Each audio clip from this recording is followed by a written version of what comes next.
women are put in three boxes. You are either seen as a daughter, as a wife, or as a mother. Now, there is nothing wrong with being seen as a wife, daughter, or mother. Nothing wrong with it. But this cannot be your only identity. మిత్రులారా నమస్తే, నేను మీ ప్రసాద్ మూర్తి. రాహుల్ గాంధీ మన దేశ సనాతన ధర్మాన్ని మంటగలపడానికి పుట్టాడా అన్నట్టు ఇప్పుడు RSS వాళ్ళు, బీజేపీ వాళ్ళు ఒంటి కాలు మీద లేస్తున్నారు, రాహుల్ గాంధీ మీద దాడి చేస్తున్నారు. కారణం ఏమిటయ్యా అంటే రాహుల్ గాంధీ మనుస్మృతి మీద దాడి చేశాడు అని చెప్పేసి. Manusmriti says, in childhood, a female belongs to her father. In youth, she belongs to her husband. When her lord is dead, she belongs to her sons. A woman must never be independent. This is a direct quote from the Manusmriti. And these words are a shame, because these words should never ever have been spoken.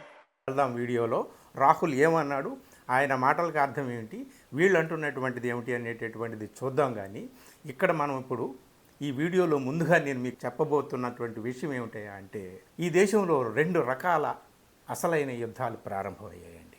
ఒకటి, ఈ దేశ భవిష్యత్తు అయినటువంటి, ఈ దేశ భావి తరాలైనటువంటి, ఈ దేశాన్ని తమ భుజాల మీద నడిపించుకోవాల్సినటువంటి శక్తి, యువశక్తి ఏదైతే ఉందో వాళ్ళు జాగృతమయ్యారు, చైతన్యమయ్యారు. ఈ దేశం మాది, మా దేశాన్ని మేము నడుపుకుంటాము, మీకు నడిపే శక్తి సామర్థ్యం లేకపోతే దిగిపోండి, మీరు దిగకపోతే దింపుతాం అనేటటువంటి స్థాయికి కూడా ఈ జన్ ఆల్ఫా లాంటి వాళ్ళు కూడా వచ్చేసారు. వాళ్ళతో ఏం చేయాలో తెలియక జుట్టు పీక్కుంటున్నారు పాలకులు. అది ఒక గొడవ, అదొక రకమైన యుద్ధం మనం ఇంతకుముందు చూడలేదు. ఇంకొక రకమైనటువంటి యుద్ధం ఏమిటంటే భావజాల యుద్ధం, సాంస్కృతిక యుద్ధం. అది ఈ దేశంలో అసలు జరగాల్సింది. తరతరాలుగా, యుగ యుగాలుగా, శతాబ్దాలుగా ఈ దేశంలో దేవుడి పేరు మీద, మనుధర్మం పేరు మీద ఏ విధమైనటువంటి దోపిడీ జరిగింది, ఎలాంటి అణచివేత జరిగింది, అసలు దాని మీద కదా మనం యుద్ధం చేయాలి అనేటటువంటిది ఎవరో నాస్తికులో, హేతువాదులో, లేదా ఏ పెరియార్ లాంటి వాళ్ళు ఎవరో పోరాటం చేస్తే, సాంస్కృతిక పోరాటం చేస్తే అది ఒక చరిత్ర. కానీ ఈ దేశంలో మొదటిసారి ఒక ప్రతిపక్షానికి చెందినటువంటి నాయకుడు భావజాలం గురించి మాట్లాడుతున్నాడు. మనం ఈ దేశంలో గెలవాల్సింది ఎన్నికల్లో కాదు, భావజాల పోరాటంలో గెలవాలి అని చెప్పి రాహుల్ గాంధీ అంటున్నాడు. ఇప్పుడేదో కొత్తగా ఆయన మనుస్మృతుల గురించి మాట్లాడుతున్నటువంటి విషయం కాదు, గతంలో కూడా మాట్లాడాడు. నేను చెప్తా. పార్లమెంట్లోనే మనుస్మృతి గ్రంథాన్ని, కాన్స్టిట్యూషన్ని రెండింటినీ రెండు చేతులతో పట్టుకొని ఆయన మాట్లాడిన సందర్భాలు కూడా ఉన్నాయి. The worst thing about the Constitution of India is that there is nothing Indian about it.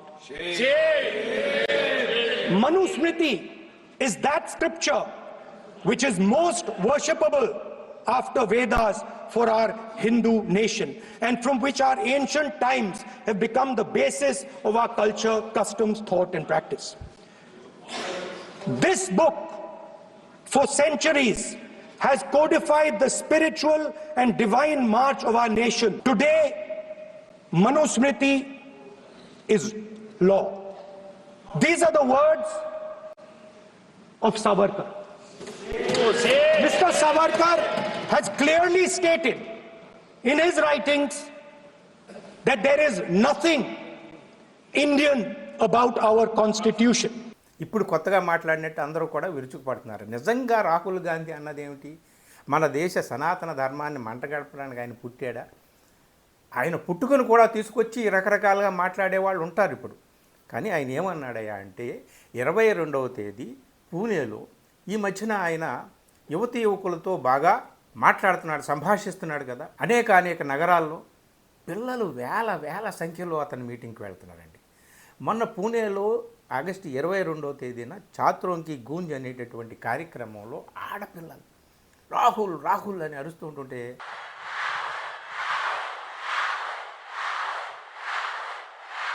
చాలా బ్రహ్మాండమైనటువంటి యువశక్తి అక్కడికి వచ్చింది. ఆ సందర్భంగా ముఖ్యంగా ఆడపిల్లల్ని ఉద్దేశించి ఆయన ఏమన్నాడయ్యా అంటే, మహిళలే ఈ దేశంలో అసలైనటువంటి శక్తి కాబట్టి మీరు, అంటే అమ్మాయిలను ఉద్దేశించి, మీరు ఇండిపెండెంట్గా ఉండాలి. The biggest strength of this country is the fact that our women should be independent, should stand for themselves, should believe in themselves. You belong to nobody. మీరు ఇండిపెండెంట్గా నిలబడండి. మీరు చిన్నప్పుడు తండ్రికి, పెళ్ళైన తర్వాత భర్తకి, వృద్ధులైన తర్వాత మీ పుత్రులకి సంబంధించిన వాళ్ళు కావచ్చు. కానీ మీకు మీరే స్వతంత్రులు, సర్వస్వతంత్రులు. మీరు స్వతంత్రంగా ఉండండి, అప్పుడే ఈ దేశం విలసిల్లుతుంది అని చెప్పేసి ఆయన చెబుతూ మనుస్మృతిలో ఒక శ్లోకాన్ని ఇంగ్లీష్లో కోట్ చేశాడు. పితా రక్షతి కౌమారే, భర్త రక్షతి యవ్వనే, రక్షంతి స్థవిరే పుత్ర, నా స్త్రీ స్వాతంత్ర్యం అర్హతి. చిన్నప్పుడు నువ్వు తండ్రి రక్షణలో ఉండాలి, పెళ్ళైన తర్వాత భర్త రక్షణలో ఉండాలి, ముసలిదాని అయిపోయాక పుత్రుడి రక్షణలో ఉండాలి. కాబట్టి స్త్రీకి ఏ దశలోనూ స్వాతంత్ర్యానికి ఆమె అర్హురాలు కాదు స్త్రీ. ఇది మనువు చెప్పినటువంటిది. సో ఈ మనుస్మృతిలో ఉన్న శ్లోకాన్ని అక్కడ ఆయన ఇంగ్లీష్లో ఎక్స్ప్లెయిన్ చేసి చెప్పాడు. చెప్పి మీకు మీరే సర్వస్వతంత్రంగా ఉండాలి అని చెప్పి ఆ శ్లోకాన్ని ఆ సందర్భంగా ఉదహరించాడనమాట. ఇందులో తప్పేముంది? ఇప్పుడు కాదు, శతాబ్దాల తరబడి మనుస్మృతిలో ఉన్నటువంటి ఈ విషయాన్ని కూడా అందరూ కూడా మొత్తం దేశవ్యాప్తంగా ఉన్నటువంటి రచయితలు, ఫెమినిస్టులు అందరూ కూడా విమర్శిస్తారు మనుస్మృతిని. అంబేద్కర్ అంతటి వాడు మనుస్మృతిని తగలబెట్టాడు. కాబట్టి మనుస్మృతి మీద దాడి ఇప్పుడు రాహుల్ గాంధీ కొత్తగా చేస్తున్నటువంటిది కాదు. ఆడపిల్లలు అక్కడికి వచ్చిన వేలాది మంది ఆడపిల్లలకి ఒక బోధన చేశాడు. మనుస్మృతి మిమ్మల్ని కట్టిపాడేసింది ధర్మం పేరు మీద, దైవం పేరు మీద. మీకు స్వతంత్రం లేదని చెప్పింది. కానీ ఈ దేశంలో సగభాగం మీరు సర్వస్వతంత్రంగా ఉండాలి, మీరు అలా ఉన్నప్పుడే దేశం బాగుపడుతుంది అని చెప్పి ఆయన చెప్పాడనమాట. ఎంత అద్భుతమైనటువంటి మాట! ఇందులో తప్పేముంది?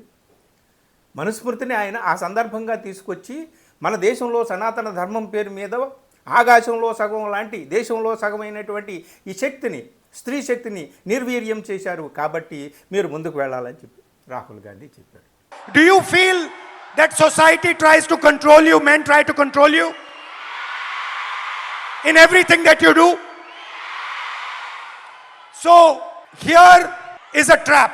సో ఈ సందర్భంగా ఇక్కడ నేను గుర్తు చేసేది ఏమిటయ్యా అంటే, ఇప్పుడేదో కొత్తగా రాహుల్ గాంధీ మనుస్మృతి గురించి ప్రస్తావన చేశాడు, మనుస్మృతి మీద దాడి చేశాడు, సనాతన ధర్మం మీద దాడి చేస్తారని చెప్పి వీళ్ళందరూ విర్రవీగిపోతున్నారు. కానీ ఇప్పుడు కాదు, 2024 చాలా సందర్భాల్లో ఆయన మనుస్మృతిని విమర్శించాడు. ఏంటంటే పార్లమెంట్లో ఏం చెప్పాడయ్యా అంటే, ద్రోణాచార్యుడు చేసినట్టుగానే మీరు చేస్తున్నారు. ద్రోణాచార్యుడు ఆనాడు రాజ్యంలో ఉన్నటువంటి అర్జునుడికి ఉపయోగపడాలని చెప్పి తన దగ్గర విలువిద్య నేర్చుకున్నటువంటి, తన బొమ్మను పెట్టుకొని విలువిద్య నేర్చుకున్నటువంటి ఏకలవ్యుడి బొటనవేలు తీసుకున్నాడు. ఎవరికి ఉపయోగపడాలని? ఇతను కానీ వీరుడైతే అర్జునుడికి మనుగడ లేదని చెప్పి అర్జునుడి యొక్క కోరిక మేరకు, అర్జునుడి యొక్క అస్తిత్వం కోసం ద్రోణాచార్యుడు ఏం చేశాడు? ఏకలవ్యుడి బొటనవేలు తీసుకున్నాడు కదా. అలాగే ఈ దేశం బొటనవేలుని మీరు కోసేస్తున్నారు.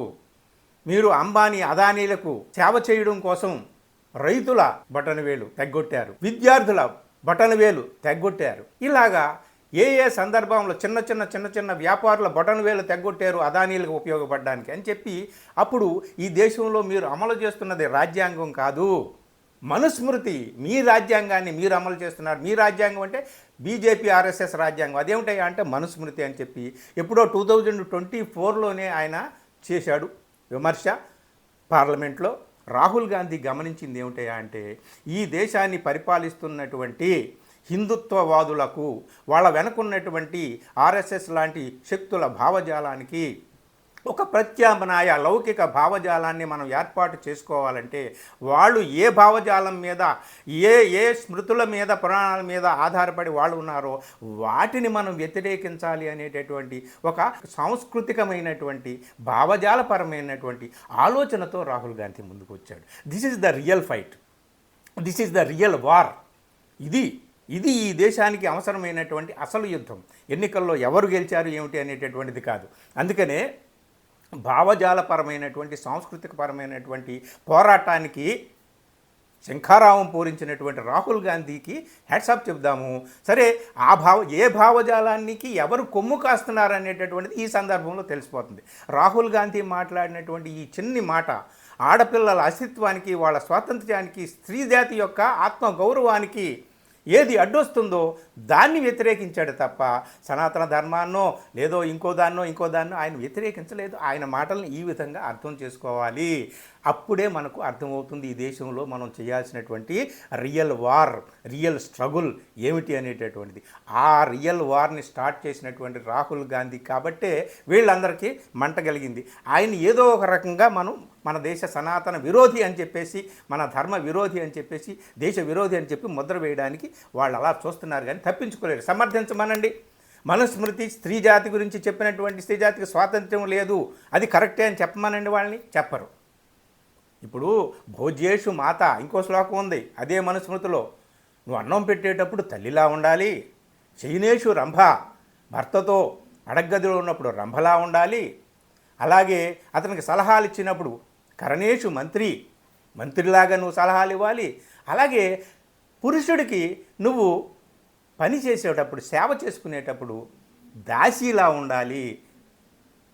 కార్యేషు దాసీ అని అన్నాడు అదే మనుస్మృతిలో. సో ఈ మాటలను ఒప్పుకుంటారా? ఏ స్త్రీ అయినా ఒప్పుకుంటుందా? సనాతన ధర్మాన్ని అంగీకరించవచ్చు, మన భారతదేశం యొక్క యుగ యుగాల ధర్మాన్ని కూడా అంగీకరించవచ్చు. కానీ స్త్రీ జాతి ప్రగతికి సంకెళ్ళు వేసేటటువంటి ఇలాంటి భావజాలం ఏ మనుస్మృతిలో అయితే ఉందో ఆ మనుస్మృతిని ప్రతి స్త్రీ కూడా వ్యతిరేకిస్తుంది. అందుకనే రాహుల్ గాంధీ పట్టుకున్నాడు. సో తన రాజకీయ ప్రయోజనాల కోసం చేస్తున్నాడు, దేనికోసం చేస్తున్నాడు అనేటటువంటిది కాదు. ఇది నిజమైనటువంటి యుద్ధం, ఈ దేశానికి అవసరమైనటువంటి యుద్ధాన్ని ఒక రాజకీయ పార్టీ నాయకుడు ప్రారంభించడం అనేటటువంటిదే గ్రేట్. ఇది ఏ మలుపు తిరుగుతుంది ఏమిటి అనేటటువంటిది చూద్దాము.